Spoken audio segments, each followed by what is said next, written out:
Assalamualaikum dan selamat datang ke 86,000 podcast semua tentang peluang. Dan alhamdulillah kita dah berada dalam episod yang kedua. Dalam episod kedua ni saya bersama lagi dengan Datuk Haji Mat Jaya bin Sadeh, peneman ataupun panel tetap kita sepanjang podcast ini berlangsung.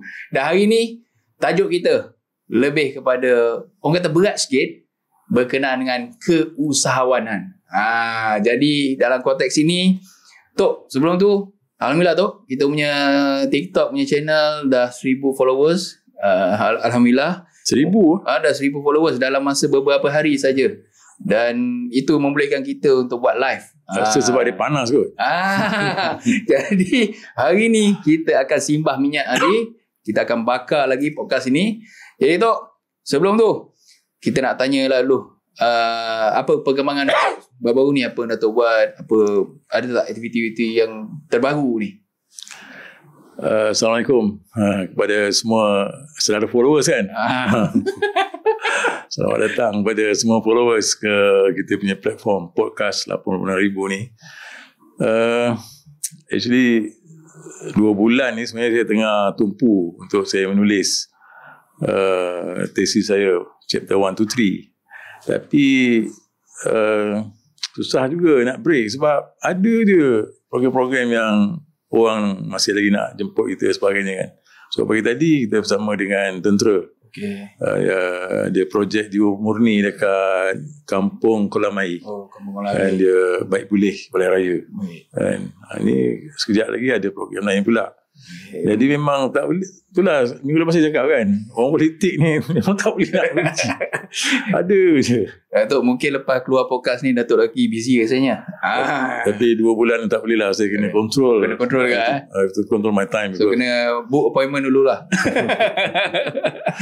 Okey Tok, bila kita bercakap tentang keusahawanan ni, saya pun kita pun dah bincang yang minggu lepas, yang mana Datuk pernah berkhidmat sebagai pegawai khas kepada Menteri Pembangunan Usahawan dan Koperasi Malaysia sewaktu zaman Datuk Seri Muhammad Khalid bin Nordin yang kini merupakan Menteri Pertahanan Malaysia. Mungkin Datuk boleh kongsikan apa pengalaman yang Datuk belajar daripada orang kata cendekiawan politik negara kita ni. Masa tu tahun 2004. Baik.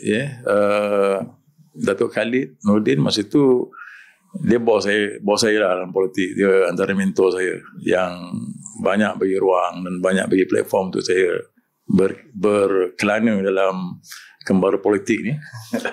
So 2004 dilantik sebagai Menteri Pembangunan Usahawan dan Koperasi. Itulah kementerian daripada dulu namanya Kementerian Perusahaan Awam. So ditukar pada Kementerian Pembangunan Usahawan dan Koperasi. Maknanya kementerian itu skopnya lagi luas, lagi besar daripada sebelumnya. Lagi besar. Bukan hanya nak menguruskan soal bantu usahawan bagi pinjam dan sebagainya. Tapi macam mana kita nak create satu ekosistem, satu suasana bahawa orang minat berniaga. Orang minat jadi usahawan masa tu. Dia nak ramaikan lagi usahawan. Nak ramaikan orang menjadi usahawan. Sebab apa? Kalau negara kita ni makin maju. Betul. Ke depan, dan dah tentulah dalam konteks ekonomi ni dia akan berkembang. Betul. Pada ketika itu tahun 2004 bila ekonomi berkembang, banyak peluang. Jadi kita nak encourage generasi muda, khususnya orang Melayu pada ketika itu, Bumi Putra, supaya ambil peluang dalam konteks perniagaan. Dan saya ingat lagi kita kempen masa tu Datuk Khalid punya idea. Dia ni bukan seorang politik, ahli politik yang biasa-biasa tau. Dia punya pemikiran ni intelektual. Bukan hanya sekadar intelektual, tapi dia praktikal. Kan? So masa tu kita lancarkan program Gerak Usahawan. Yang mana dia punya tagline keusahawanan kerjaya pilihan. Maknanya kita nak encourage orang supaya menjadi usahawan sebagai kerjaya. So bila cakap tentang usahawan ni, orang nampak mungkin usahawan ni niaga, jual barang. Betul. Kan? Dia lebih daripada itu. Kan? Setakat jual barang, ambil untung, margin berapa, untung. Dia tak segitu. Pada ketika itu kita nampak bahawa di kalangan usahawan khususnya bagi putra sebab kalau kita tengok orang Cina memang dia punya ekosistem masyarakat dia berniaga. Orang Melayu khususnya baru nak belajar berniaga. Banyak kelemahan. Dia punya rekod keuangan kan. Okey, hari ni dia berniaga, mungkin dia berniaga dekat jalan pasar malam dan sebagainya, dapat untung let's say RM100 lah. Kan, dia masuk cash duit dalam poket. Okey. Kan, tapi sampai rumah nanti RM100 tu dia sampai rumah tak? Mungkin sampai rumah tinggal RM80. Dia pergi singgah mana, ngeteh dulu kan. Ini sistem ni yang kita, pengurusan kewangan yang kita pada ketika itu kita cuba encourage supaya kena belajar lah. Nak berniaga ni, nak jadi usahawan ni, ada di langkah-langkah tertentu. Baik tu. So kita pernah dengar apa pengalaman sewaktu itu. Tetapi saya nak tanya jugalah, dulu masa waktu muda lah Datuk, pernah tak berniaga ais kacang ke, ais ke Malaysia ke? Saya ni masa zaman sekolah. Baik. Saya pernah berniaga pasar malam. Serius tak? Tapi dekat kampung, dekat Camik. Okey. Masa tu nak tambah pendapatan, kita orang susah. Saya orang susah tu. Family saya bukan orang senang. Baik. So setiap hari Rabu ada pasar malam. So mak saya akan buat kuih. Satu kuih pulut panggang. Baik. Kedua kuih koci. Lepas tu ada lain-lain lah. Kuih bakar, kuih ada tiga. Tapi yang premium masa tu pulut panggang. Pulut panggang masa tu sebutan lah. Jadi sebutan. Bila naik basikal je. Masa tu tahun berapa, zaman sekolah. Kan? Tak ada motor. Kan? So itulah pengalaman menjadi usahawan. Saya pun bila sebutkan pasal jual kuih ni, saya pernah nampak juga Datuk ada pula upload gambar tengah masak. Daripada situ ke? Kata pembelajaran memasak ni. Adakah sampai sekarang Datuk ada masak ke? Bila ada masa. ada air tangan tak ada lagi lah. Masih ada. Okey. Baik Datuk. Baik. Seterusnya kita akan tanyalah pasal apa semasa yang Datuk jadi wakil rakyat Adu Mahkota, apa yang Datuk nampak dalam konteks keusahawanan ni dalam keluarga? Saya nampak pada ketika itu ni soal kita punya mind setting. Sebab sebahagian saya tak kata semua, sebahagian daripada usahawan kita ni, saya cakap tentang dalam konteks orang kita, orang Melayu, sama ada dia jadi kontraktor ke, jadi penjual produk dalam makanan ke dan sebagainya. Sebahagian dia hanya jual beli. Itu proses dia tak ada perancangan yang ke depan. Saya bagi contoh lah, saya tak nak sebut brand ini pada ketika ini. Ada satu produk ni memang agak popular. Saya ingat masa itu saya jadi pegawai khas Datuk Khalid lagi masa tu. Kita cuba engage dengan agensi-agensi macam SME Corp, SME Bank kan, sebab jualan dia dah okey, dah ada demand.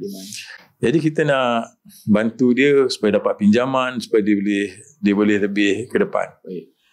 Tapi mindset ketika itu, bila dengar pinjaman dia, tak nak pinjam lah bos. Takut hutang. Hutang. Saya kata orang Cina berniaga tak pakai duit dia sendiri. Betul. Dia pakai duit orang, pakai duit bank. Perkongsian. Kan. So bila dia pakai duit tu, dia akan sungguh-sungguh. Ini salah satu mentaliti yang kena ubah. Kira dia takut hadapi risiko lah. Kata kalau hutang dia takut tak boleh nak bayar. Tapi pada waktu tu Datuk fikir bila dia bukanlah hutang untuk mengembangkan lagi perniagaan. Betul. Lepas tu satu lagi, bila ada produk dah sampai satu tahap yang jualan dia ratus ribu ke atas, dia tak boleh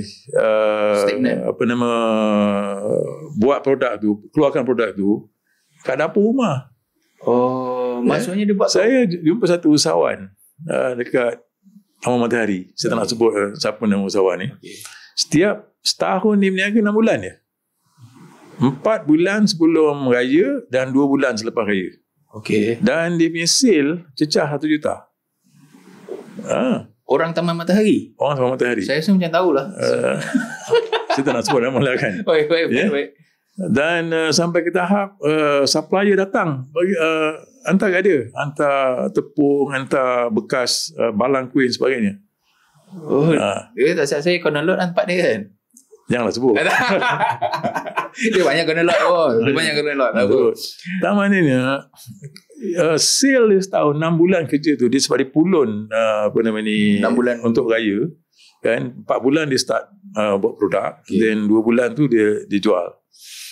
Sepatutnya dia dah boleh berpindah daripada dapur rumah ke mana tidak pun ke SME, kilang SME yang kecil kan, supaya dia boleh dapat tempat yang lebih proper, fasiliti yang lebih baik. Sebab bila kita nak dapat kerja halal contohnya kan, dia ada dia punya keperluan-keperluan dia. Betul. Kan mana boleh duduk pakai rumah dia. Betul. Ini salah satu mentaliti yang kena ubah sebenarnya di kalangan usahawan kita.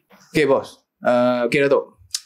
Itu dalam konteks keluang, dan waktu tu ketika itu juga banyak juga peniaga-peniaga yang kata terlibat dalam, orang kata khususnya Bumi Putra dalam perniagaan. Jadi waktu tu sebagai seorang wakil rakyat, bagaimana cabaran Datuk ni nak mengusahawankan mentaliti mereka ni, macam mana nak keluarkan daripada kepompong tu? Okey, tadi saya cakap tentang mentaliti dalam konteks dia tak nak pinjam dan sebagainya kan. Yang kedua, pengurusan perniagaan tu. Baik. Kan, sebab orang Cina dia belajar pengurusan perniagaan tu daripada turun-temurun. Betul. Kita ni kalau dia bawa start niaga, dia tak ada pengalaman. Betul. Sebab tu kita minta agensi-agensi, masa tu marah lah banyak, bantu kita buat khusus-khusus yang melibatkan pengurusan keuangan. So itu penting kan, sebab macam saya kata tadi kan, kalau kau untung RM100, kalau tak dalam poket sampai rumah confirm dia akan kurang kan? Silap-silap RM10 dah. Saya bulan kan. Itu sebab tu masa saya jadi esko usahawan masa bila Datuk Khalid jadi menteri besar, dia minta saya tengok usahawan ni. So antara perkara yang pertama saya lakukan ialah saya integratekan agensi-agensi keusahawanan ni. Ada 35 kat Johor ni. Sama ada agensi pusat ataupun agensi negeri yang terlibat dalam memberikan latihan dan juga memberikan pinjaman kewangan ini. Kali pertama, tak pernah sebelum tu. Masing-masing kalau tekun dengan tekun dia punya usahawan sendiri. Kemudian kalau marah-marah, lepas tu nanti SME Corp lain-lain. Ini di kerajaan, di peringkat negeri, J-Corp ada program keusahawanan dia sendiri kan. Jadi tak integrate. Waktu tu universiti ada turun ke kawasan tak waktu tu? Masa tu belum ada kan. Dan saya ingat lagi saya dengan kerjasama SME Corp masa tu, Datuk Dr. Hafsah Hashim, kita buat satu hala tuju usahawan Johor untuk 5 tahun ke depan. Daripada 35 agensi ni. Jadi usahawan tekun. Dia boleh bagi pinjam mungkin 5,000 sebab dia usahawan kecil yang startup yang baru nak mula berniaga. Tapi bila dah berkembang besar, dia tak boleh bagi. Dia sebab tekun ni dia kena cari pitching usahawan-usahawan baru yang berniaga ni untuk dia stablekan untuk dia pergi ke next step. So lepas tu mestilah agensi lain marah. Kan kalau dia sampai ke tahap dah jualan dia, sale dia sebulan RM100,000, SME Corp boleh ambil alih. Jadi bila buat gitu nampaknya dia ada berkembang, ada kesinambungan ada kesinambungan lah. Maksudnya tekun masing-masing ada peranan masing-masing di situ. Cuma cabaran tadi saya cakap cabaran di keluang kan. Kebanyakan lah usahawan-usahawan kecil ni lah yang saya rasa perlukan bukan hanya bimbingan, tapi pembelaan. Pembelaan ni maksud saya ialah dia ada minat berniaga. Saya jumpa satu orang, pagi dia bekerja. Pagi dia bekerja dekat satu institusi, saya tak nak sebut institusi apa. Tapi sisi separa kerajaan lah. Okay. Lepas balik kerja, rumah dia buat kuih. Kan? Dia meniaga kuih dekat jalan Kampung Baru tu.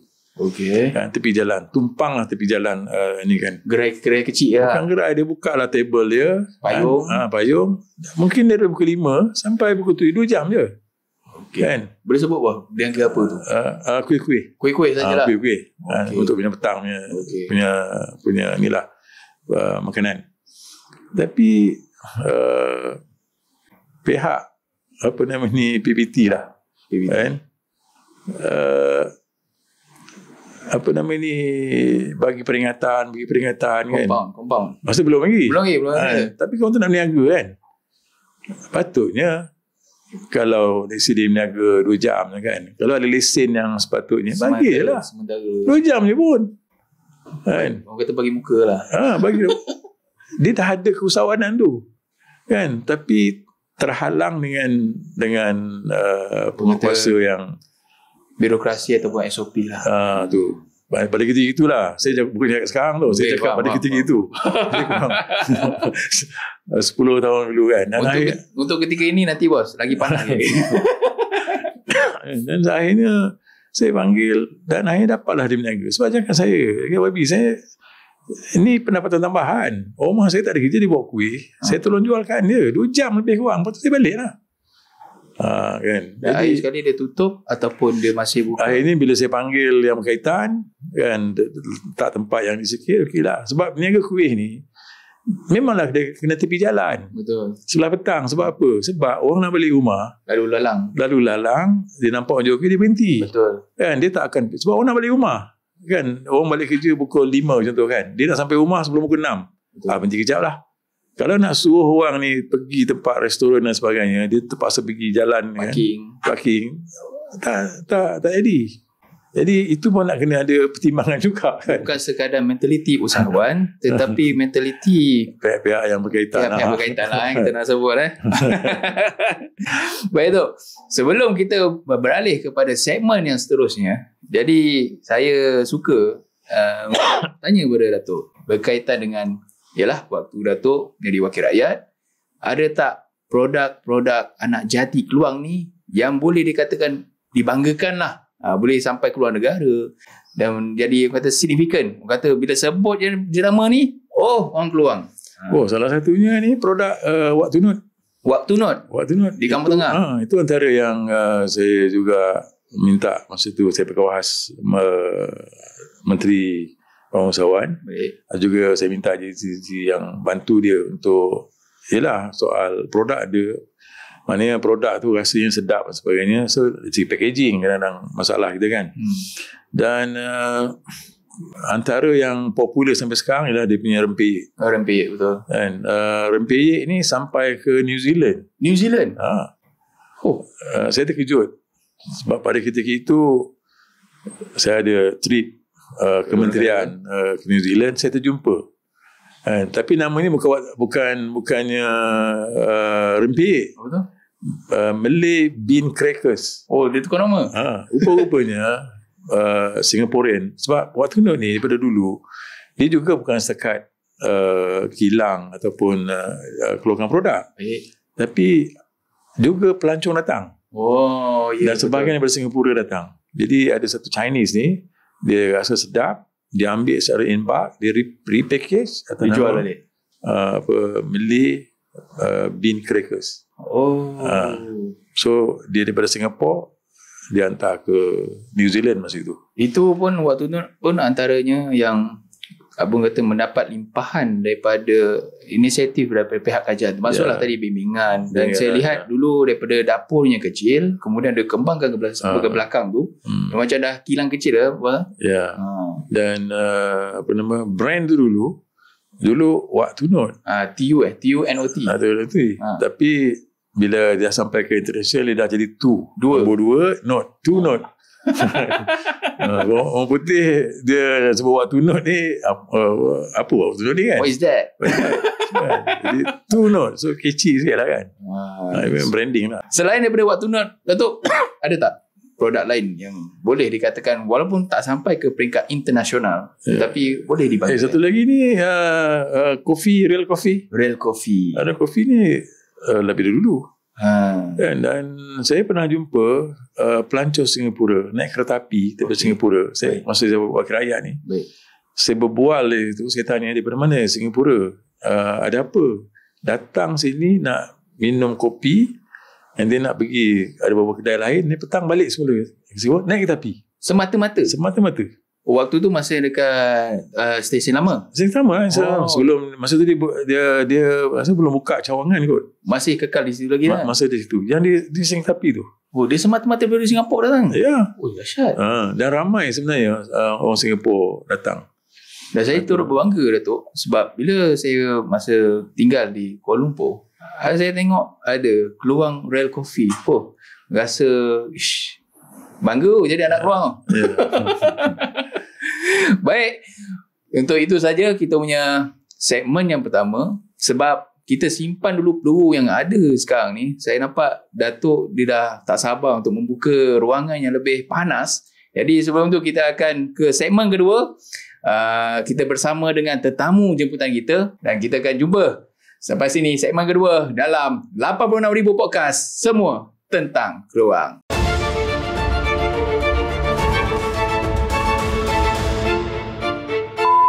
Jadi boleh tak ceritakan sedikit tentang latar belakang sejarah kau, apa yang kau dah lalui selama ni?